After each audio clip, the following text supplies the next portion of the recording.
ಅಪ್ಪ ಊಟ ಮಾಡ್ತಾ ಇದ್ದಾರೆ. ಹೆಂಗಿದೆಪ್ಪ ಪನ್ನೀರ್ ಕರಿ? ಕರೆಕ್ಟಾಗಿ ಹೇಳೋ. ಖಾರ ಕಮ್ಮಿನಾ? ಇಲ್ಲ, ನಮ್ಮಮ್ಮ ಮನೇಲಿ ಖಾರ ಜಾಸ್ತಿ, ನಮ್ಮಪ್ಪಂಗೆ ಖಾರ ಆಗಲ್ಲ. ಇವಾಗ ಖಾರ ಕರೆಕ್ಟಾಗಿದೆ ಅಂದರೆ ನಮ್ಮಮ್ಮ ಖಾರ ಇಟ್ಬಿಟ್ಟವ್ರೆ ಅಂದ್ಕೊಂಡೆ ತಿಂತಾರೆ. ಇಷ್ಟು ವರ್ಷದಿಂದ ತಿಂದು ಹಿಂಗೆ ಖಾರ ಮಾತ್ರ ಸರಿ ಹೋಗಿಲ್ಲಲ್ಲಪ್ಪ. ಈಗ ಇಲ್ಲಿ ಹಸ್ಬೆಂಡ್ ಬಾಕ್ಸ್ ಕಟ್ಟಿದ್ದೀನಿ. ಪುದೀನ ಕೊತ್ತಂಬರಿ ಎಲ್ಲ ತಂದಿದ್ದಾರೆ, ಅದನ್ನೆಲ್ಲ ಬಿಡಿಸ್ಬೇಕು. ಇಲ್ಲಿ ಪನ್ನೀರ್ ಕರಿ ಖಾಲಿ ಆಗಿದೆ, ನನಗೆ ಎಷ್ಟು ಬೇಕೋ ಅಷ್ಟು ಮಾತ್ರ ಇದೆ. ಅಲ್ಲಿ ಚಪಾತಿ ರೆಡಿ ಇದೆ. ಸೊ ತಿನ್ನಬೇಕು. ನಾನೀಗ ಮಗ ಮಲಗಿದ್ದಾನೆ, ಅದಕ್ಕೆ ಅಪ್ಪಂಗೆ ಮತ್ತು ಹಸ್ಬೆಂಡ್ಗೆಲ್ಲ ಚಪಾತಿ ಮಾಡಿಕೊಟ್ಟೆಲ್ಲ. ನಾನು ಹಂಗೆ 2 ಚಪಾತಿ ಮಾಡಿಬಿಟ್ಟಿದ್ದೀನಿ. ತಿನ್ನಬೇಕು. ತಿಂದ್ಬಿಟ್ಟು ಕೆಲಸಗಳಿದೆ, ಆಲ್ಮೋಸ್ಟ್ ಎಲ್ಲ ಕೆಲಸ ಮುಗಿದಿದೆ. ಇನ್ನು ಸೊಪ್ಪೆಲ್ಲ ಬಿಡಿಸಿಟ್ಕೊಬೇಕು. ಹಾಗೆ ಬಟ್ಟೆ ಎಲ್ಲ ಮಿಷಿನ್ಗೆ ಹಾಕಿರೋದು ಒಣಗಾಕಬೇಕು. ಇಷ್ಟು ಕೆಲಸ. ಈಗ ಅಪ್ಪ ಎಲ್ಲ ಹೋಗ್ತಿದ್ಯಪ್ಪ? ಪಿಕ್ಚರ್ಗೆ? ಯಾವ ಪಿಕ್ಚರ್? ಯಾವುದೋ ಗೊತ್ತಿಲ್ಲ. ಪೆದ್ದು ಅಂತ ನೋಡ್ಕೊಂಡ್ಬಿಟ್ಟೆ. ಯಾವ್ದು ಹಾಕಿದ್ದಾರೆ ಅಂತನ ನೋಡ್ದೇನೆ. ಯಾವ್ದು ಹಾಕಿದ್ದಾರೆ? ರಿಲೀಸ್ ಆಗಿದೆ ಅಂತೆ. ಅಪ್ಪಂಗೆ ಫಿಲಮ್ ಅಂದರೆ ಇಷ್ಟ ಜಾಸ್ತಿ. ಸೊ ನಿನ್ನೆ ಕರ್ಕೊಂಡು ಹೋಗ್ತೀನಿ ಅಂತ ನಾನೇ ಹೇಳಿದ್ದೆ, ಕರ್ಕೊಂಡು ಹೋಗಿಲ್ಲ. ಸೊ ಇವತ್ತು ಹೋಗಿ ಅಪ್ಪ ನೀವು, ನನ್ನ ಮಗ ಎಷ್ಟು ಸುದ್ದಿ ಹೇಳ್ತಾನೆ ಗೊತ್ತಿಲ್ಲ, ಅಷ್ಟು ಸ್ಟಾರ್ಟ್ ಆಗ್ತದೆ ಅಂತ ಹೇಳ್ಬಿಟ್ಟು ಕಳಿಸ್ತಾ ಇದ್ದೀನಿ. ಬಾಯ್. ಶಾರು ಫೋನ್ ಎತ್ಕೊಂಡು ಬಂದಿಲ್ಲ, ಹಂಗೆ ಬಂದಿದ್ದಾರೆ. ಫೋನೇ ಎತ್ಕೊಂಡು ಬಂದಿಲ್ಲ ನೀನು? ಹೌದು, ಫೋನೇ ಸರಿ ಇಲ್ಲ ಅಂತೆ. ನಾವು ಅವಾಗ 100 ಸತಿ ಫೋನ್ ಮಾಡಿದೆ, 1 ಸತಿ ಫೋನ್ ಎತ್ತಾರೆ. ಫಿಲಮ್ಗೆ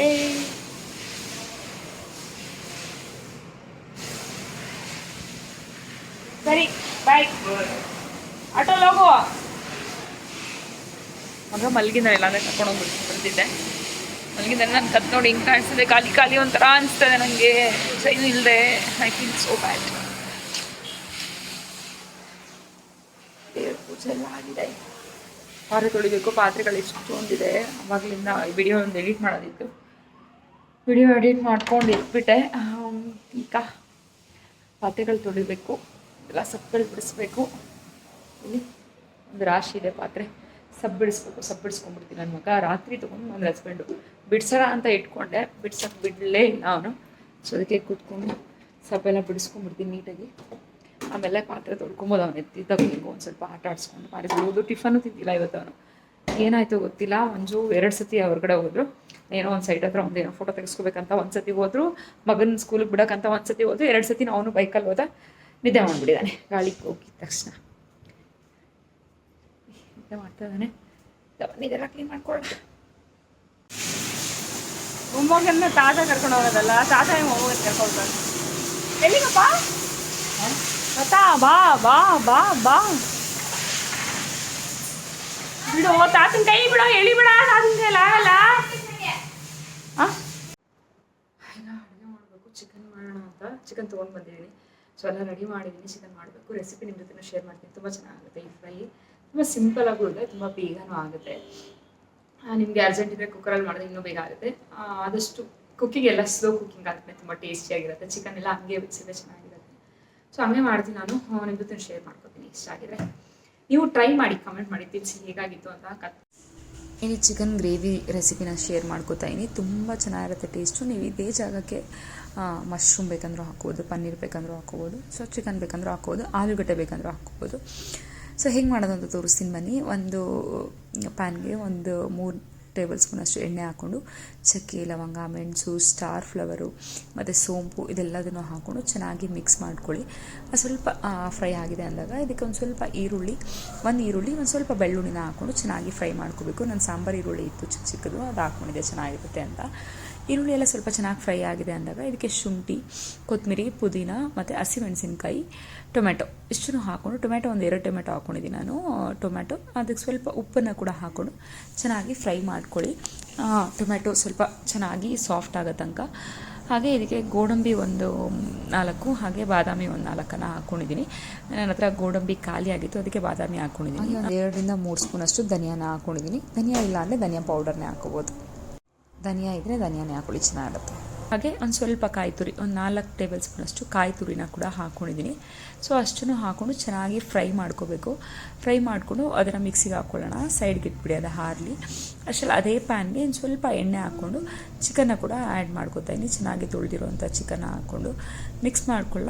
ಹೇಳೋದೆಲ್ಲ ಆಗಲೇ ನಿಮಗೆ ಚಿಕನ್ ಬೇಡ ಅಂತಂದರೆ ಆಲೂಗಡ್ಡೆ, ಮಶ್ರೂಮು, ಪನ್ನೀರು ಇದೆಲ್ಲನೂ ಕೂಡ ನೀವು ಹಾಕೋಬೋದು, ತುಂಬ ಚೆನ್ನಾಗಾಗುತ್ತೆ. ಚಿಕನ್ ನೀರೆಲ್ಲ ಬಿಟ್ಟು ಚೆನ್ನಾಗಿ ನೀರೆಲ್ಲ ಖಾಲಿ ಆಗೋ ತನಕ ಚೆನ್ನಾಗಿ ಕುದಿಸ್ಕೋಬೇಕು. ಅಷ್ಟರಲ್ಲಿ ರುಚಿಗೆ ಎಷ್ಟು ಬೇಕೋ ಅಷ್ಟು ಉಪ್ಪು ಮತ್ತು ಅರಿಶಿನ ಹಾಕಿ ಚೆನ್ನಾಗಿ ಬೇಯಿಸ್ಕೊಳ್ಳಿ. ಚಿಕನಲ್ಲಿರೋ ನೀರೆಲ್ಲ ಬಿಟ್ಕೊಂಡು ಆ ನೀರೆಲ್ಲ ಆವಿ ಆಗೋ ತನಕ ಬೇಯಿಸ್ಕೊಂಡ್ರೆ ಚಿಕನ್ ಚೆನ್ನಾಗಾಗುತ್ತೆ. ಸೊ ಮಿಕ್ಸಿಗೆ ಹಾಕ್ಕೊಂಡು ರುಬ್ಬಿರೋವಂಥ ಮಸಾಲೆನ ಗ್ರೇವಿಗೆ ಹಾಕ್ಕೊಂಡು ಎಷ್ಟು ನೀರು ಬೇಕೋ ಅಷ್ಟನ್ನು ಹಾಕ್ಕೊಂಡು ಮಿಕ್ಸ್ ಮಾಡಿಕೊಂಡ್ರೆ ಚಿಕನ್ ಗ್ರೇವಿ ರೆಡಿಯಾಗಿರುತ್ತೆ. ನೀವು ಎಣ್ಣೆ ಬರೋ ತನಕ ಕುದಿಸ್ಕೋಬೇಕಷ್ಟೇ, ತುಂಬ ಟೇಸ್ಟಿಯಾಗಿರುತ್ತೆ. ಆರ್ಯನ್ ಟ್ರೈ ಮಾಡಿ. ಆರ್ಯನ್ ಇಲ್ಲ ನೋಡಿ, ಇಲ್ಲಿ ಅಮ್ಮ ನೋಡಿ ಹೆಂಗಿದೆ, ಅದರಲ್ಲಿ ಹಾಕ್ಬಿಡ, ಇಲ್ಲೇ ತಿನ್ನು. ಹೆಂಗಿದೆ ಅಮ್ಮ? ಸೂಪರಾ? ಏನು ತಿಂತಾರದು? ಅಲ್ಲೆಲ್ಲ ಗಲೀಜು ಆಯ್ತಾ? ತೊಳಿತಿರ್ತೀನಿ. ಏನದು? ಚೀಚಿ. ಸೂಪರ್ ಅಂತೇಳಿ. ಚಿಕನ್ ಅಂದರೆ ಇಷ್ಟ ಅವನಿಗೆ ಅಲ್ಲಮ್ಮ? ತಾತ ತಿಂದ್ರಾ? ತಾತನ ಬಿಡ್ನು ಎಲ್ಲೋ. ಹೆಂಗಿತ್ತಪ್ಪ ಫಿಲಮು? ಚೆನ್ನಾಗಿತ್ತ? ಚೆನ್ನಾಗಿರುತ್ತೆ. ನಾವು ಅಪ್ಪಂಗೆಲ್ಲ ತೆಲುಗು ಫಿಲಮ್ಗಳು ಚೆನ್ನಾಗಿತ್ತು. ಸ್ಪೋರ್ಟ್ಸಾ? ಏಯ್ ಅದೆಲ್ಲ ಖಾಲಿ ಮಾಡ, ಆಮೇಲೆ ಇಕ್ಕೋ, ಎಲ್ಲ ತುರ್ಕೊಂಬೇಡ. ಬಿಟ್ಟು ಕೊಡ್ತೀನಿ.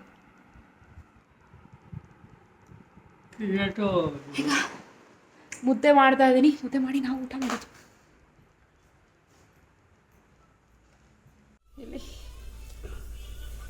ರಾಗಿ ಮುದ್ದೆ, ಎಲ್ಲಿ ಚಿಕನ್ ಫ್ರೈ, ಇಲ್ಲಿ ರೈಸ್ ಆಗಿದೆ. ಊಟ ಮಾಡೋದು ಹೊಟ್ಟೆ ಹಸಿತದೆ.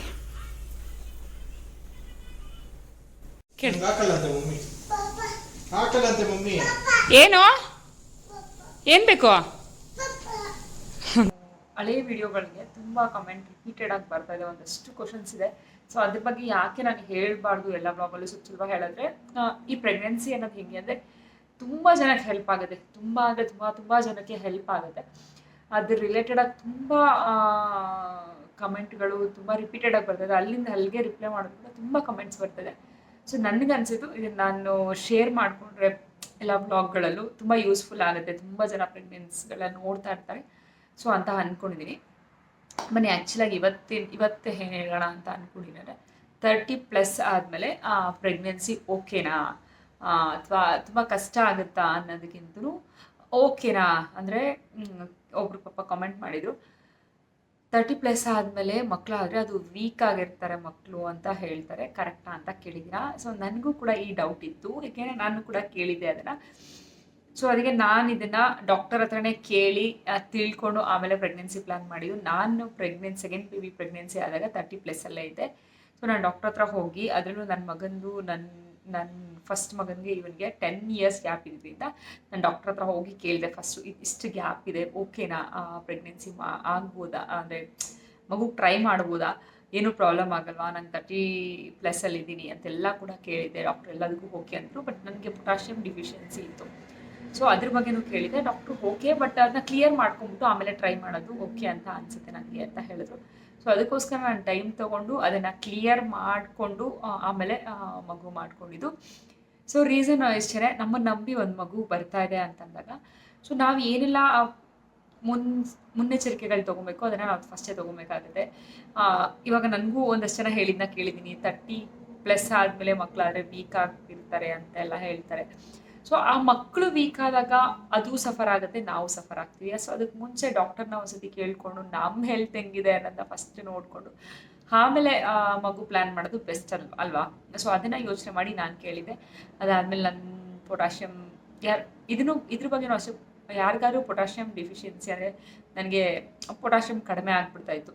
ಸೊ ಅದಾದಮೇಲೆ ಇವಾಗೆಲ್ಲ ಕ್ಲಿಯರ್ ಆಗಿದೆ. ಕ್ಲಿಯರ್ ಆದಮೇಲೆ ನನ್ನ ಮಗು ಪ್ಲ್ಯಾನ್ ಮಾಡಿದ್ದು. ಬೇಕು ಅಂದರೆ ಕಮೆಂಟ್ ಮಾಡಿ ತಿಳಿಸಿ, ಅದ್ರ ಬಗ್ಗೆನೂ ಹೇಳ್ತೀನಿ. ನನಗಂತೂ ಆ ಥರದ್ದು ಒಂದು ಕಾಯಿಲೆ ಇರುತ್ತಾ ಅಂತ ಗೊತ್ತಾಗಿದೆ ನನಗೆ ಬಂದಮೇಲೆ. ಸರಿ, ಇವಾಗ ಟಾಪಿಕ್ ಬರೋಣ. 30+ ಆದರೆ ಓಕೆನಾ, ಏನೂ ತೊಂದರೆ ಇಲ್ವಾ ಅಂದರೆ ಏನೂ ತೊಂದರೆ ಆಗಲ್ಲ, ಯಾರೂ ಭಯ ಪಡಬೇಡಿ. 30 ವರ್ಷ ಆದಮೇಲೆ ಮಕ್ಕಳಾಗೋದು ಕಷ್ಟ ಅಂತ ಹೇಳ್ತಾರೆ. ಹೌದು, ಇಲ್ಲ ಅಂತ ಹೇಳಲ್ಲ. ಸೆಕೆಂಡ್ ಪ್ರೆಗ್ನೆನ್ಸಿ ಓಕೆ, ಆರಾಮಾಗಿ ಆಗುತ್ತೆ ಅಂತ ಹೇಳ್ತಾರೆ. ಫಸ್ಟ್ ಪ್ರೆಗ್ನೆನ್ಸಿನೇ 30+ ಇದ್ದಾಗ ಸ್ವಲ್ಪ ಕಷ್ಟ ಆಗ್ಬೋದು. ಬಟ್ ಹೋಪ್ಸ ಬಿಡಬೇಡಿ ಯಾವತ್ತೂ. ದೇವ್ರ ಮೇಲೆ ಭಾರ ಹಾಕಿ ಆಗುತ್ತೆ, ಆಗಲ್ಲ ಅಂತ ನಿಜ ಹೇಳಲ್ಲ. ನನಗೂ ತುಂಬ ಜನ ಕೇಳಿದ್ರಿ 30+ ಅಲ್ವಾ, ನೀವು ಯಾರು ಟ್ರೀಟ್ಮೆಂಟ್ ತೊಗೊಂಡಿದ್ದೀರಾ ಏನು ಅಂತೆಲ್ಲ ತುಂಬ ಜನ ಕೇಳಿದರು. ಸೊ ಇಲ್ಲ, ನಾನು ಯಾವುದೇ ರೀತಿ ಟ್ರೀಟ್ಮೆಂಟ್ ತೊಗೊಂಡಿಲ್ಲ, ನ್ಯಾಚುರಲ್ ಆಗಿ ಆಯಿತು. ಸೊ ಆಗುತ್ತೆ, ಟ್ರೈ ಮಾಡಿ, ಏನೂ ತೊಂದರೆ ಇಲ್ಲ. 30+ ಆದಮೇಲೆ ಮಗು ವೀಕ್ ಆಗಿರುತ್ತಾ, ಅದೆಲ್ಲ ಸುಳ್ಳು. ನಮ್ಮ ಹೆಲ್ತ್ ಹೆಂಗಿರುತ್ತೆ ಹಂಗೆ, ನಮ್ಮ ಹೆಲ್ತ್ ಚೆನ್ನಾಗಿದ್ರೆ ಮಗುನೂ ಚೆನ್ನಾಗಿರುತ್ತೆ. ನಾವು ವೀಕ್ ಆಗಿದ್ರೆ ಮಗು ವೀಕ್ ಆಗಿರುತ್ತೆ ಅಂತ ಹೇಳೋಕ್ಕಾಗಲ್ಲ. ಸೊ ನಾವು ಆಮೇಲೆ ಹೆಂಗೆ ನೋಡ್ಕೋಬೇಕು ಮಗುನ, ಎಲ್ಲರೂ ಚೆನ್ನಾಗಿ ನೋಡ್ಕೊತಾರೆ. ಯಾವ ಮಕ್ಕಳು ಅಷ್ಟು ವೀಕಾಗಿರಲ್ಲ ನನ್ನ ಪ್ರಕಾರ. ಸೊ ನಾವು ಹೆಂಗಿರ್ತೀವಿ ಹಂಗೆ ಮಗುನೂ ಇರುತ್ತೆ. ಅದ್ರ ಬಗ್ಗೆ ಎಲ್ಲ ತಲೆ ಕೆಡಿಸ್ಕೊಳಕ್ಕೆ ಹೋಗ್ಬೇಡಿ. ಹಂಗನ್ಬಿಟ್ಟು ನಾನು ವೀಕ್ ಇದ್ದೀನಿ, ನನ್ನ ಮಗುನೂ ವೀಕ್ ಇರುತ್ತಾ ಅಂತ ಅದೆಲ್ಲ ಇಲ್ಲ. ಒಂದು ಹೆಲ್ತಿ ಫುಡ್, ಹೆಲ್ತಿ ಲೈಫ್ ಸ್ಟೈಲ್ನ ಲೀಡ್ ಮಾಡಿದ್ರೆ ಮಕ್ಕಳು ನಿಜ ತುಂಬ ಹೆಲ್ತಿಯಾಗೇ ಹುಡ್ತಾರೆ. 30+ ಆದರೂ ಕೂಡ ಏನೂ ತೊಂದರೆ ಆಗೋದಿಲ್ಲ. ಏನು ಹೇಳ್ತೀವಿ, ಎಲ್ಲ ಥರ ಟೆಸ್ಟ್ಗಳನ್ನು ಪ್ರೆಗ್ನೆನ್ಸಿಯಲ್ಲೇ ಮಾಡಿರ್ತಾರೆ ಅವರು. BP ಇರ್ಬೋದು, ಶುಗರ್ ಇರ್ಬೋದು, ಪ್ರತಿಯೊಂದೂ. ನಿಮ್ಗೆ ಏನಾದರೂ ಪ್ರಾಬ್ಲಮ್ ಇದೆಯಾ, ನಿಮ್ಮ ಮಗುಗೆ ಏನಾದರೂ ಪ್ರಾಬ್ಲಮ್ ಇದೆಯಾ, ಎಲ್ಲದನ್ನೂ ಕೂಡ ಮಗು ಹೊರಗಡೆ ಬರೋಕ್ಕೆ ಮುಂಚೆನೇ ಎಲ್ಲ ಪ್ರಿಕಾಷನ್ಸು ಡಾಕ್ಟರ್ಸ್ ತಗೊತಾರೆ. ಯಾರೂ ತಲೆ ಕೆಡಿಸ್ಕೊಳಕ್ಕೆ ಹೋಗ್ಬೇಡಿ. ಏನೂ ಆಗಲ್ಲ. ನಾನು 10 ಇಯರ್ಸ್ ಗ್ಯಾಪ್ ಇದೆ ಮಾಡ್ಕೋಬೋದಾ ಅಂತ ಹೇಳಿದ್ರು ಕೂಡ ಡಾಕ್ಟರ್ ಹೇಳಿದ್ದು ಆರಾಮಾಗಿ ಮಾಡ್ಕೋಬೋದು, ಏನೂ ತೊಂದರೆ ಆಗೋದಿಲ್ಲ, ಆರಾಮಾಗಿ ಮಾಡ್ಕೊಡಿ ಅಂತಲೇ ಡಾಕ್ಟರ್ ಹೇಳಿದರು. ಸೊ ನಾನು ಕೂಡ ಓಕೆ ಅಂತ ಅಂದ್ಬಿಟ್ಟು ಅದಕ್ಕೋಸ್ಕರ ಅಂತಲೇ ಮಾಡ್ಕೊಂಡಿದ್ದು. ನನಗೂ 30+ ಆಗೇ ಇತ್ತು. ಯಾರು ತಲೆ ಕೆಡಿಸ್ಕೊಳಕ್ಕೆ ಹೋಗ್ಬಿಡಿ. ಆದಷ್ಟು ಫಸ್ಟ್ ಬೇಬಿ ಅಂದರೆ ನೀವು ಸ್ವಲ್ಪ ಬೇಗನೆ ಮಾಡ್ಕೋಬೋದು. ನಿಮ್ಮ ಹತ್ರ ಏನು ಹೇಳ್ತೀವಿ, ಪ್ಲ್ಯಾನ್ ಇವಾಗ ಹೆಂಗೆ ಅಂದರೆ ತುಂಬ ಜನ ಪ್ಲ್ಯಾನ್ ಮಾಡ್ಕೊಂಡಿರ್ತಾರೆ. 5 ವರ್ಷ, 6 ವರ್ಷ, 7 ವರ್ಷ ಪ್ಲ್ಯಾನ್ಗಳು ಮಾಡ್ಕೊಂಡು ಮಗುನ ಮಾಡ್ಕೊತಾ ಇದ್ದಾರೆ. ಅದು ಕರೆಕ್ಟ್, ತಪ್ಪು ಅಂತ ನಾನು ಹೇಳಲ್ಲ. ನನ್ನ ಪ್ರಕಾರ ಒಂದು 2 ಇಯರ್ಸ್ 3 ಇಯರ್ಸ್ ಓಕೆ ಸಾಕು ಅಂತ ಅನಿಸುತ್ತೆ. ನೀವು ಆರಾಮಾಗಿ ಲೈಫ್ನ ಎಂಜಾಯ್ ಮಾಡಿ, ಅದಾದಮೇಲೆ ಮಗು ಮಾಡ್ಕೊಳ್ಳೋದು ಬೆಸ್ಟು. ಇವಾಗಿರೋವಂಥ ಸಿಚುವೇಶನಲ್ಲಿ ಇವಾಗ ನಾವು ತಿಂತಾರೋ ಫುಡ್ ಒಳಗಡೆ ಕಷ್ಟ ಇದೆ. ಏನು ಹೇಳ್ತೀವಿ, ಎಗ್ ರಿಲೀಸ್ ಆಗುವಂಥ ಕೌಂಟ್ಸು ತುಂಬ ಕಡಿಮೆ ಆಗ್ತಾ ಹೋಗುತ್ತೆ ವಯಸ್ಸಾಗ್ತಾ ಆಗ್ತಾ ಆಗ್ತಾ. ಗಂಡು ಮಕ್ಕಳಿಗೆ ಪ್ರಾಬ್ಲಮ್ ಇರಲ್ಲ, ಹೆಣ್ಮಕ್ಳಿಗೆ ವಯಸ್ಸಾಗ್ತಾ ಆಗ್ತಾ ಸ್ವಲ್ಪ ಕಷ್ಟ ಆಗುತ್ತೆ ಪ್ರೆಗ್ನೆನ್ಸಿ ಆಗುವಂಥದ್ದು. ಗಂಡು ಮಕ್ಕಳಿಗೆ ಎಷ್ಟೇ ಏಜ್ ಆದರೂ ಕೂಡ ಅದು ಮ್ಯಾಟರ್ ಆಗೋದಿಲ್ಲ. ಹೆಣ್ಮಕ್ಳದ್ದು ಸ್ವಲ್ಪ ಯೋಚನೆ ಮಾಡಿ. ಯಾಕೆಂದರೆ ನಾವು ಸ್ವಲ್ಪ ಹೆಲ್ತಿಯಾಗಿದ್ದವಾಗ, ಅಂದರೆ ಏಜ್ ಇರುವಾಗ ಮಗು ಮಾಡಿಕೊಂಡ್ರೆ ಮಗುನ ಆರಾಮಾಗಿ ನೋಡ್ಕೊಳ್ಳೋಕ್ಕೆ ನಮಗೂ ಎನರ್ಜಿ ಇರುತ್ತೆ. ಮಗು ನೋಡ್ಕೊಳ್ಳೋಕ್ಕೆ ಎನರ್ಜಿ ಸರಿ ಹೋಗುತ್ತೆ. ನಮಗೆ ವಯಸ್ಸಾಗೋಯ್ತು ಅಂದಾಗ ನಮಗೆ ಎನರ್ಜಿ ಲಾಸ್ ಆಗಿರುತ್ತೆ. ಆಮೇಲೆ ನಾವು ಮಗು ನೋಡ್ಕೊಳ್ಳೋದಂದರೆ ತುಂಬ ಕಷ್ಟ ಆಗುತ್ತೆ. ಅಂದರೆ ಮಗು ನೋಡ್ಕೊಳ್ಳೋದ್ರೆ 1 ವರ್ಷ ಅಲ್ಲ ಅದು ಆಲ್ಮೋಸ್ಟ್ 20 ಇಯರ್ಸ್ ಆಗೋ ತನಕ ನಮ್ಮ ಕೈ ಬಿಟ್ಟು ಮಗು ಹೋಗಲ್ಲ. ಸೊ ನಾವು ಅದಕ್ಕೆ ಅಟ್ಲೀಸ್ಟ್ ಒಂದು 15 ಇಯರ್ಸ್ ಆದರೂ ನಾವು ನಮ್ಮ ಶಕ್ತಿನ ಕೊಟ್ಟು ಮಕ್ಕಳನ್ನ ಬೆಳೆಸ್ಬೇಕಾಗತ್ತೆ. ಸೊ ಅದಕ್ಕೆ ನಾನು ತುಂಬ ಸತಿ ಇವಾಗೂ ಅನ್ಕೋತೀನಿ, ನನ್ನ ದೊಡ್ಡ ಮಗ ಆದಾಗ ಅಟ್ಲೀಸ್ಟ್ ಒಂದು 3-4 ಇಯರ್ಸ್ ಗ್ಯಾಪ್ ಇದ್ದಾಗ ಮಾಡ್ಕೊಂಬಿಟ್ಟಿದ್ರೆ ಇವನು ಎಷ್ಟು ದೊಡ್ಡವನಾಗ್ಬಿಟ್ಟಿರ್ತಿದ್ನಲ್ವ ಇವಾಗ ಅಂತ ಅನಿಸುತ್ತೆ. ಏನು ಮಾಡೋಕ್ಕಾಗಲ್ಲ, ಯಾವಾಗ ಬರುತ್ತೆ. ಇವಾಗ ತುಂಬ ಬೆನಿಫಿಟ್ಸ್ ಇವಾಗಲೂ ಕೂಡ ಇದೆ. ಏನು ಅಂದರೆ ಅವ್ನ ಕೆಲಸ, ದುಡ್ಡವನು ಅವ್ನ ಕೆಲಸ ಅವ್ನು ಮಾಡ್ಕೋತಾನೆ. ಸೊ ನಾನು ಇವನು ನೋಡ್ಕೊಳ್ಳೋಕೆ ತುಂಬ ಆರಾಮಾಗಿದೆ, ಏನಿಲ್ಲ. ಬಟ್ ಅವನದು ಫುಲ್ ಮುಗ್ದೋಗಿದೆ. ಅವನ ಕೆಲಸ ಎಲ್ಲ ಅವನೇ ಮಾಡ್ಕೋತಾನೆ, ನಾನು ಅವ್ನ ಕಡೆ ಕೇರ್ ಮಾಡಿದ್ರೆ ಸಾಕು. ಬಟ್ ಇವಾಗ ಮತ್ತೆ ಒಂದು ABCD ಇಂದ ಸ್ಟಾರ್ಟ್ ಮಾಡಬೇಕಲ್ಲ ಅಂತ ಅನಿಸುತ್ತೆ. ಬಟ್ ಒಂದು ಕಡೆ ಬೆನಿಫಿಟ್ ಇದ್ದರೆ ಒಂದು ಕಡೆ ಕಷ್ಟ ಆಗುತ್ತೆ. ಸೊ ಏನು ಮಾಡೋಕ್ಕಾಗಲ್ಲ.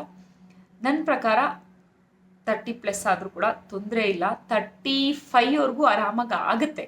35 ಆದಮೇಲೆ ಸ್ವಲ್ಪ ಕಷ್ಟ ಆಗುತ್ತೆ.